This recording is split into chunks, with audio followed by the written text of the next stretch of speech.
and Coxes, it's Brandon from the sAs, the Snack Food Appreciation Society, here with you on Friday night, December the 13th, 2013. That's right, Friday the 13th. Very scary, kids, and only a couple of weeks away from Christmas. What do you want in your stocking?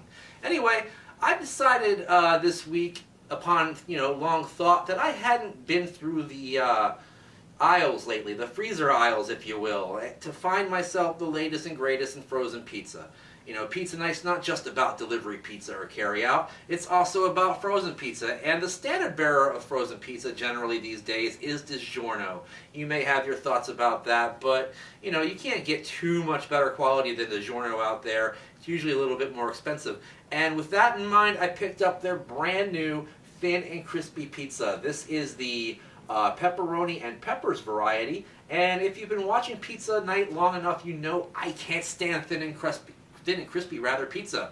And so we're going to see how DiGiorno translates their pizza into a thin and crispy. You're going to find that out and much, much more during your Point of Chew, which is coming up right after this. I'll be right back.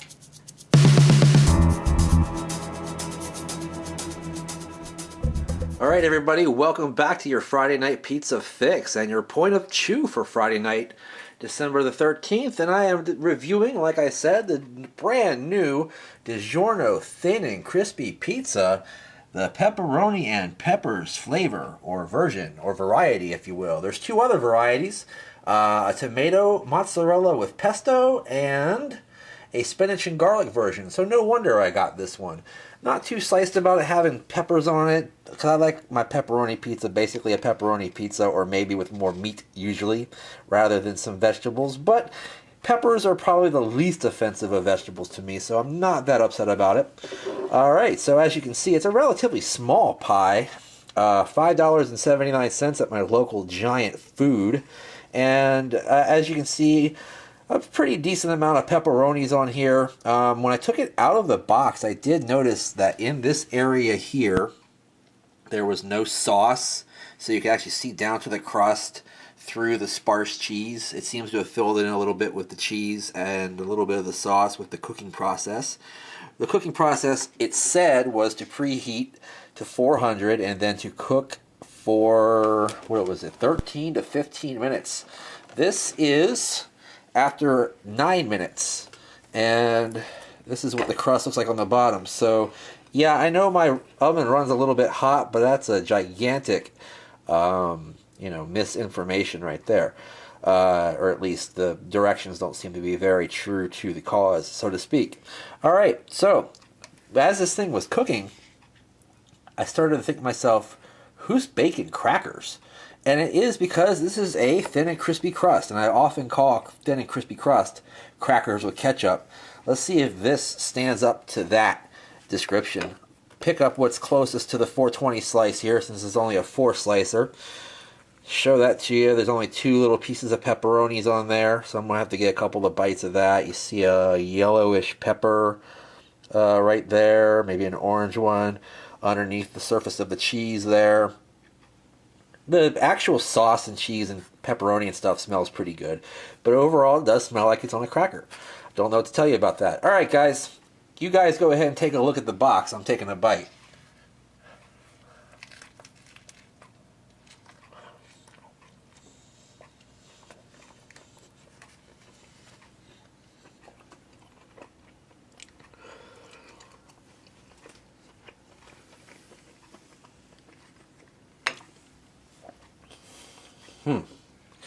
Alright guys, I'll be right back with my review and comments on DiGiorno Thin and Crispy Pizza.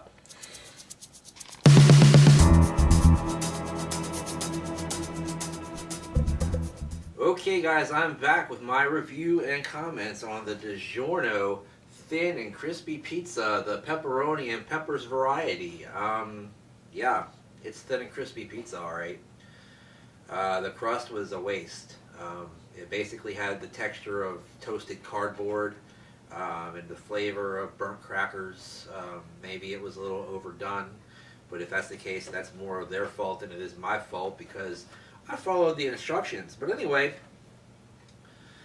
This pizza overall is what I would call unimpressive, and maybe that's why they don't even have this thing on their website yet. They still have their old traditional crispy pizza, which was a square pizza, on their website. But nowadays, I've been seeing this now for about, I don't know, a month, maybe 2 months, but they don't have it on their website, so it's very interesting. And maybe this is why. It's because it's not good. The crust is awful, flavorless, like I said, like cardboard. The sauce is just DiGiorno sauce as far as I can tell. The pepperoni is that standard chicken, beef, pork pepperoni that you get on this sort of thing, which is okay, but nothing to write home about. The cheese is disappointing. It's nice and stretchy enough, but there's just not enough on there. The peppers are actually an interesting addition. They actually did add some flavor to an otherwise pretty darn bland pizza. Take all of these things into consideration.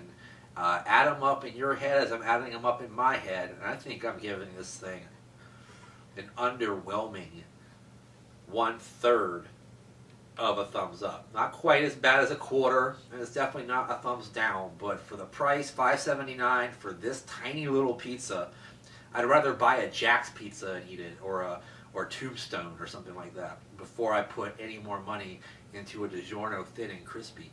Thank God I've got Cheddar Bay biscuits in the refrigerator. I forgot about that. I think I'm going to eat some of those Red Lobster beauties after I finish this lowly, disappointing pizza. Okay, thanks for watching Pizza Night as I swallow my tongue. Don't like this pizza, don't recommend it. Catch me on Sunday with the rest of the guys. There'll be some kind of snack briefs or a quick chips review, as usual. But we're also getting together on Sunday to start our holiday reviews, so be looking for those in the next week to 10 days as well. Also, coming up on Tuesday, Will Mahoney and I will be getting in the time machine, going back to 1992-1993 school year, and we'll be having lunch where we used to have lunch when we were in high school, Fairlington Pizza. I just reviewed their pizza not long ago, but we're going to get items that we had for lunch back then frequently. It's more indulgent for us than anything else. I think it'll be a good time, but catch that on Tuesday. And catch the sAs videos 3 times a week, every week. Hit the subscribe button if you want to see them all. Also hit the like button if you like the videos. If you don't like the videos, just don't watch the videos. And I got nothing else left to say. Don't buy this pizza. In the meantime, in between time, Christmas is coming. Don't be late. I'll see you next time. Bye-bye.